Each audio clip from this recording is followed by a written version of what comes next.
Bonjour tout le monde et bienvenue dans ce nouvel épisode de Lanceur d'Arrête. Merci d'être encore une fois à l'écoute. Merci également d'être de plus en plus nombreux à m'écouter. C'est vraiment très apprécié de savoir que vous êtes au rendez-vous. N'oubliez pas de vous abonner au podcast sur votre plateforme d'écoute préférée ainsi que sur la chaîne YouTube de Lanceur d'Arrête. Ça me donne un petit coup de main et vous, ça ne vous coûte que quelques clics. Alors, merci d'avance. Aujourd'hui, dans Lanceur d'Arrête, on ouvre le coffre-trésor des techniques de gestion les plus insupportables.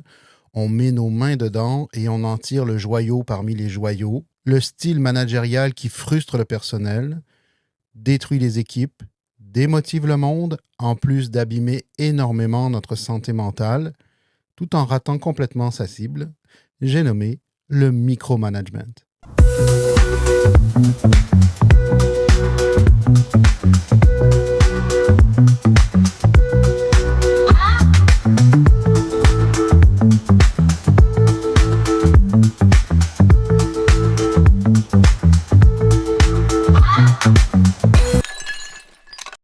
Le micromanagement, il fait consensus. Tout le monde le déteste, les chercheurs ont démontré qu'il était toxique, et pourtant, on continue de l'utiliser à énormément d'endroits, avec une mention spéciale pour certains services publics, en particulier le milieu scolaire, où on va voir que c'est une véritable plaie. Évidemment, on va définir le micromanagement, mais on va aller un petit peu plus loin. On va essayer de comprendre aussi les causes en arrière de ce comportement-là. On va se demander comment ça se fait qu'il est encore si présent malgré le fait que c'est extrêmement bien documenté que ça ne fonctionne pas et que même c'est nocif. Allez, c'est parti. On va commencer par se poser la question, mais c'est quoi au juste le micromanagement? Le micromanagement ou microgestion, c'est lorsqu'un gestionnaire contrôle de façon excessive le travail de ses employés au lieu de tout simplement leur faire confiance pour accomplir leurs tâches. En fait, c'est le bon vieux control freak qui va corriger des tournures de phrases quand ça n'a aucun lien, demander des rapports pour tout et n'importe quoi, exiger qu'on lui demande la permission pour même les plus petites affaires, veut approuver chaque petit détail, est tout le temps en train de surveiller son personnel et en fait contrôle la manière de faire plutôt que le résultat. On va le voir un peu plus tard, plus en profondeur, mais je peux tout de suite vous dire que ce comportement, il est dû à un manque de confiance de la part du gestionnaire et peut-être aussi un manque de compétences. Vous vous souvenez, la saison passée, j'avais abordé le principe de Peter. Le principe de Peter qui se résume en une phrase, c'est que chaque personne qui monte les échelons dans une organisation tend à atteindre son niveau d'incompétence. Et c'est bien souvent ce qui est arrivé à notre gestionnaire qui est contrôlant. Ils étaient probablement excellents dans leur métier et pour les récompenser, on a décidé de les nommer gestionnaires. Sauf que être le chef, c'est un métier en soi. Être le chef, ça demande beaucoup de savoir-faire et de savoir-être et c'est pas donné à tout le monde. Alors, quand un gestionnaire ne sait pas comment faire pour gérer, il se rassure en s'accrochant à des tâches faciles et ça va donner une personne contrôlante. Avant de poursuivre dans les détails, il y a une chose à retenir avant toute chose. Si ton patron est tout le temps en train de contrôler, d'empiéter sur tes tâches à toi, de te demander un tableau Excel pour justifier le nombre de trombones que tu utilises, c'est pas toi le problème. C'est un mode de gestion qui est dépassé, qui parle beaucoup plus des névroses de ton patron que de ta performance de travail. S'il ou elle s'attarde à des détails inutiles, c'est parce que ça lui donne l'impression de bien faire son travail sans sortir de sa zone de confort. Et le pire, c'est que le gestionnaire reçoit du renforcement de la part de l'organisation. Il est valorisé pour ça. On y voit beaucoup de rigueur, on y voit un travail acharné à te gosser avec des choses inutiles, mais de l'extérieur, ça donne l'impression qu'il travaille bien. Mais je le répète, ça n'a rien à voir avec tes compétences.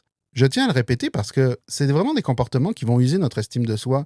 C'est des comportements qui vont constamment nous faire nous remettre en question.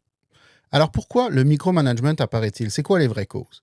Mais si vous cherchez sur Internet, vous allez trouver que c'est extrêmement bien documenté. Il y a beaucoup de choses. Et parmi tout ce que vous allez trouver, il y a les recherches du professeur Kevin Johnson des HEC Montréal. Selon lui, le micromanagement, c'est pas un trait de personnalité, c'est un symptôme. Autrement dit, le control freak, c'est pas nécessairement un patron poison qui veut te faire souffrir.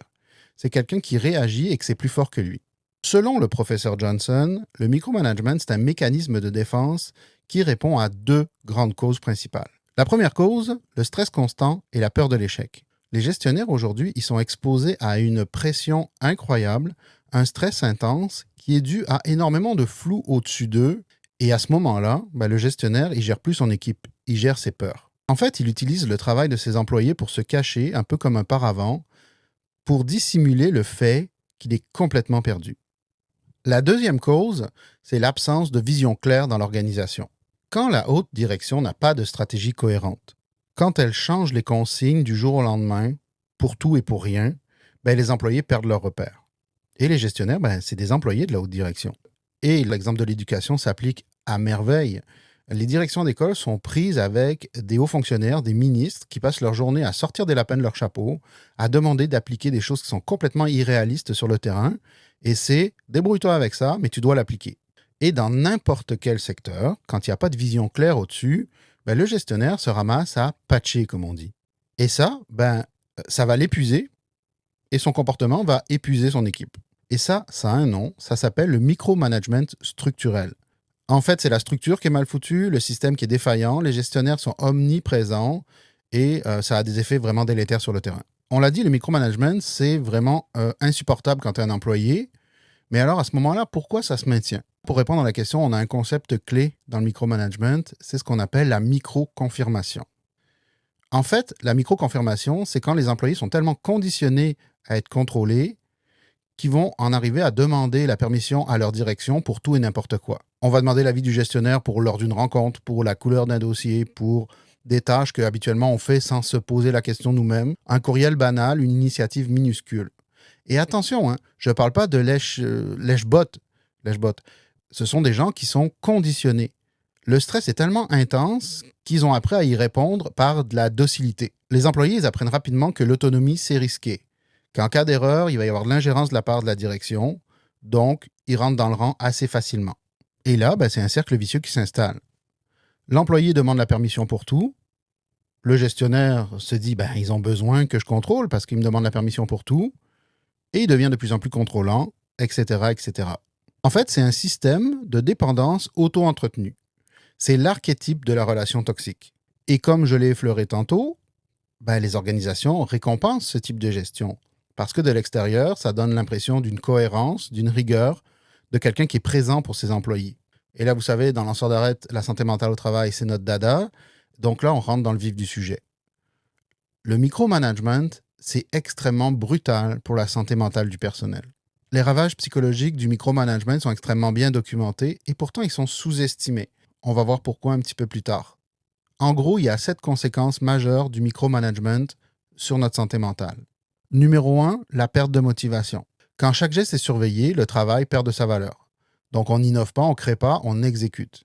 On ne fait plus quelque chose parce que ça a du sens pour nous, on le fait par peur de déplaire. Numéro 2, l'anxiété chronique. Quand on a un patron contrôlant, notre système limbique est toujours en alerte. Et même les employés super compétents commencent à douter d'eux-mêmes. Notre cerveau est en mode hypervigilance, on va sécréter du cortisol, et en fait, c'est un stress permanent. Numéro 3, la baisse d'estime de soi. À force d'être contrôlé, corrigé, validé ou pas, on finit par croire qu'on n'est plus capable de faire notre travail. C'est la logique de la dépendance apprise. On demande une confirmation parce qu'on n'est plus capable nous-mêmes de déterminer si ce qu'on a fait est bon ou moins bon. Numéro 4, l'épuisement émotionnel et le burn-out. Les études en psychologie du travail sont sans équivoque. Le micromanagement, c'est un facteur important d'épuisement professionnel, au même titre que la surcharge de travail, par exemple. Numéro 5, climat de méfiance et isolement. Dans les équipes qui sont micromanagées, le climat devient cynique, les conflits augmentent, vous vous souvenez qu'on est toujours en état de stress, et l'ambiance est dégueulasse. Numéro 6, la chute de la créativité et la fin de l'initiative. Il n'y a personne qui ose essayer, qui ose innover, parce que la moindre erreur est punie par une genre de micro-ingérence du patron. Numéro 7, la perte d'autonomie. Le Centre canadien d'hygiène et de sécurité au travail nous confirme que le manque d'autonomie, c'est un risque psychosocial très important.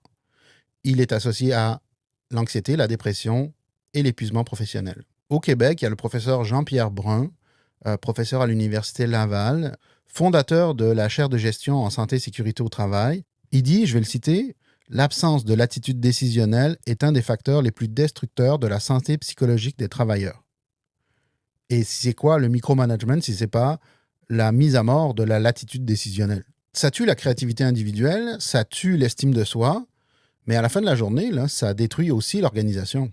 Et puis, il ne faut pas oublier que le leadership, c'est une question de dosage. Pour comprendre cette idée, on va prendre l'image d'un bac à sable. Imaginons que les travailleurs, ce sont des enfants qui jouent dans un bac à sable et que la gestionnaire, c'est leur éducatrice. En fait, son rôle, c'est pas de suivre les employés dans le bac à sable, de regarder si ce qu'ils font est correct, s'ils jouent bien avec les petits camions, si chaque grain de sable est passé au bon endroit. Son rôle, c'est de définir les limites du bac à sable. C'est de dire, OK, vous restez dans cette zone-là. Dans cette zone-là, vous faites ce que vous voulez. Moi, ce qui est important, c'est que vous restiez dans ce carré-là. En fait, c'est simple. Trop de contrôle, on étouffe. Trop peu, on se sent abandonné. Le vrai leadership, c'est de la clarté. C'est un cadre bien défini dans lequel on va pouvoir être créatif et avoir une certaine liberté. Puis en même temps, on est dans un système qui, veut pas, encourage le contrôle. Rappelez-vous que beaucoup de gestionnaires actuellement, en particulier dans le secteur public, ce qu'ils occupent, c'est des bullshit jobs. Et c'est un exemple vraiment marquant de manque de vision. Si quelqu'un a une job inutile, c'est bien que dans l'organisation, il n'y a pas de vision pour lui ou pour elle. Elle va se dire, bon, je vais donner l'impression que je travaille fort, donc je vais contrôler mon équipe. Veut pas, ça va générer un manque d'empathie envers le personnel, ça va accroître les comportements contrôlants et ça va empirer la situation. Bon, maintenant qu'on a compris ça, qu'est-ce qu'on fait pour mettre fin au micromanagement? C'est clair que c'est pas en blâmant les individus ou au contraire en étant complètement laxiste qu'on va trouver des solutions. Encore une fois, le leadership, c'est du dosage. C'est un travail qui est systémique. Et je vous dirais que pour changer un système, il y a 5 ingrédients qui sont essentiels à la recette. Première chose qui est essentielle, clarifier les rôles, définir les règles du jeu. Définir le contour du bac à sable dont on parlait tantôt. Il faut définir clairement les tâches de chacun, les responsabilités de chacun, qu'est-ce qui appartient à l'employé, qu'est-ce qui appartient au gestionnaire. On crée un environnement où le gestionnaire ne ressent plus le besoin de tout vérifier parce qu'il sait que chacun sait ce qu'il a à faire. Numéro 2, changement de culture organisationnelle. On peut avoir des grands principes, on peut dire, ah oui, non, le micromanagement, le contrôle, c'est pas bon. Mais si dans l'organisation, on valorise le fait d'être toujours présent, le fait d'être toujours attaché à des petits détails, ça réglera pas le problème parce que, veut pas, on est un peu comme des chiens de Pavlov, là. On réagit au renforcement positif. Donc, si notre employeur nous dit, ah, ce que tu fais, c'est bien, je vais continuer. Pour être capable de favoriser la prise d'initiative, la liberté d'action, la créativité, c'est sûr que le gestionnaire, il ne faut pas que lui il soit brimé là-dedans. Il faut que l'organisation, à tous les étages, elle donne cette liberté-là. Troisième ingrédient, la formation des gestionnaires. Vous savez, la plupart des gestionnaires n'ont jamais reçu une formation en leadership. Ils croient savoir comment être le chef parce qu'ils imitent des comportements qu'ils voient ou des comportements d'anciens patrons qu'ils ont eus. Mais être le chef et être un leader, c'est pas pareil. Et je reviens encore au milieu de l'éducation. Les directions d'école, c'est des anciens profs. Des anciens profs qui ont complété leur formation avec un cursus de gestion dans le monde de l'éducation. Il y a énormément de choses par rapport à toute la paperasse, par rapport à toutes les lois et tout ça. Mais c'est sûr que le côté gestion de l'humain, il est insuffisant. Donc, c'est pas de la mauvaise volonté, c'est que les gens ne savent pas comment faire. Et en plus, l'exemple de l'éducation est excellent. Il n'y a pas de vision, ça c'est évident. Il y a du stress, beaucoup de pression à tous les étages. Et forcément, c'est tentant d'aller se raccrocher à des pratiques de contrôle. Je ne veux pas excuser les directions qui sont toxiques. Mais quand même, il faut quand même réaliser que le système d'éducation, il est câblé pour le micromanagement. En fait, pour éloigner la tentation de faire du micromanagement, il faut que les gens soient formés à faire confiance à leur équipe. Utiliser la communication non violente dans les rétroactions, ça peut être un outil extrêmement puissant. Avoir une vision de capitaine du navire qui maintient le cap et qui n'est pas tout le temps en train de se demander qu'est-ce qui se passe dans les cordages et si le pont du bateau est propre. Et puis aussi une certaine capacité d'introspection. Être capable de reconnaître notre propre stress, notre propre anxiété pour le gérer avant de mettre la pression sur nos subalternes. Quatrième ingrédient, la communication. Bon, il y a les techniques de communication consciente, communication non violente. Il faut être capable de se créer une routine. Un peu comme les enfants, parce qu'une routine, c'est rassurant. Donc, des rencontres, hebdomadaires, dans lesquelles le gestionnaire ne parle pas, mais écoute, qu'est-ce que tu comptes faire cette semaine? OK, c'est quoi tes plans? Puis pas pour contrôler, juste pour, OK, tu fais ça, parfait, je vais te foutre la paix cette semaine, je sais que tu es là-dessus. Des canaux de communication bien définis, une ouverture du gestionnaire à la rétroaction de ses employés et un temps défini pour le faire, et aussi peut-être une façon de déterminer qu'est-ce qui est urgent, qu'est-ce qui n'est pas urgent. Qu'est-ce qui nécessite que je vienne te demander un OK de ce que je peux gérer par moi-même. Et cinquième ingrédient, la reconnaissance. Là, je vous le dis, je vais vous faire un épisode complet juste là-dessus, la reconnaissance au travail. parce que le professeur Jean-Pierre Brun, il a énormément à dire là-dessus. J'ai lu pas mal là-dessus. C'est vraiment, vraiment passionnant et intéressant. La reconnaissance, c'est un facteur majeur pour protéger notre santé mentale au travail. Donc, le professeur Jean-Pierre Brun que je viens de vous citer, ce qu'il nous dit, c'est que l'absence de reconnaissance au travail, c'est une cause majeure de détresse psychologique qui entraîne des comportements défensifs, dont le micromanagement. En fait, se sentir considéré et respecté, c'est bon pour tout le monde. C'est bon pour l'employé qui est plus heureux au travail. C'est bon pour le gestionnaire aussi qui se sent reconnu, donc il n'y a pas besoin de prouver sa valeur en contrôlant tout et n'importe quoi autour de lui. Parce que si on résume tout ça, le contrôle excessif, le micromanagement, ça n'a jamais favorisé la performance. Ça favorise quoi? La peur. Et la peur, le stress, je pense que je vous apprends rien en vous disant que ça ne crée pas des milieux de travail dans lesquels on se sent bien et dans lesquels on performe. Donc tout le monde a gagné à mettre fin aux pratiques de micromanagement en milieu de travail. Je vous laisse là-dessus. Merci d'avoir été là. Merci de votre écoute. Je vous dis à la prochaine. Lanceur d'arrêt, c'est un rendez-vous. Abonnez-vous.